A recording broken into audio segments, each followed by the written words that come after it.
अब आप सोचिए कृष्ण की क्या गति है। रात्रि के 12 बजे कन्हैया बुआ कुंती के पास पहुंच गए। अरे बुआ उठो, क्या हुआ कृष्ण इतनी रात्रि में? हाँ बुआ एक काम है। क्या काम है? आप मेरा एक छोटा सा काम कर दो। क्या? पहले तो सौगंध खाइए कि जो मैं बोलूंगा वो करोगी। भगवान को पता है कि जैसे ही मैंने कर्ण का नाम लिया ये आग बबूला हो रहा है, मुझे पहले अपना चक्र चलाना है।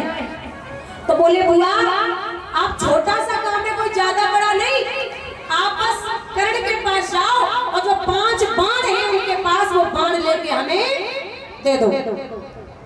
कर्ण की बात सुनी तो कुंती ने कृष्ण को देखा। अच्छा अब दादा एक बात और है कि जो ये कर्ण कुंती के बेटे हैं ये सिर्फ 3 ही लोग जान रहे हैं। एक तो कृष्ण, अभी कौरव और पांडव में कृष्ण, कुंती और कर्ण।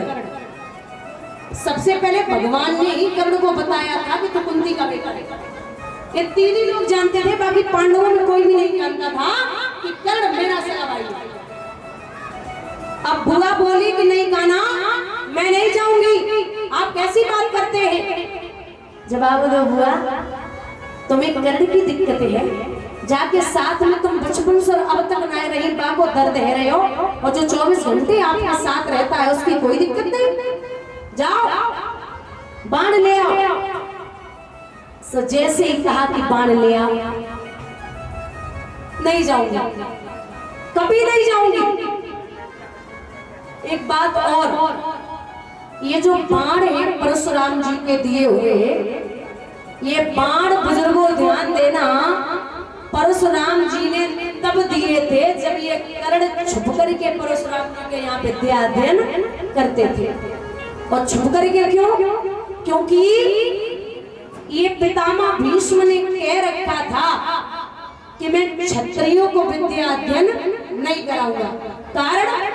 कारण ये है कि जो शिष्य पहले वो पितामह भीष्म ही है, क्षत्रिय, ये परशुराम जी के शिष्य थे। एक समय ऐसा आया पितामह भीष्म को परशुराम जी से युद्ध करना पड़ा, तो परशुराम जी को पितामह भीष्म ने युद्ध में हरा दिया। जैसे ही हरायो तो चेला हराए रहो गुरु को, गुरु जी सोच रहे पहले क्षत्रिय शिष्य बनाओ पाने वो हराए दो और दूसरों को जीवन में नहीं बनाए। ये छुप करके विद्या अध्ययन करते थे। एक दिन कर्ण बैठे थे, अचानक कहीं से घूमते घूमते परशुराम जी आए और आकर के कर्ण की जंघा पर सर रखा और सो गए। सोए हुए थे, अचानक कहीं से भमरा आया, भमरे ने कर्ण की उसी जंघा को काट लिया जिस पर परशुराम जी का सिर रखा था। अब जो भमरा काटा तो कितनी तकलीफ हो गई, दर्द बढ़ने लगा, ऐसा दर्द बढ़ा, ऐसा बढ़ा, जंघा सूज गई, रक्त का बहाव है। कर्ण विचार करते अगर मैंने जंघा को हिला दिया या फिर मुंह से शब्द निकाल दिया तो गुरुजी की नींद खुल जाएगी। इसलिए न जंघा हिलाई न मुंह से शब्द निकाला। गुरुदेव के 2 घंटे के बाद नेत्र खुले, पूछा कर्ण, बोले हाँ महाराज ये रक्त कैसा? महाराज भमरे ने काटा। अरे तो जगा देते। बोले नहीं महाराज आप सुखी नींद सो रहे थे तो हमारे जगाने का कोई मतलब नहीं था।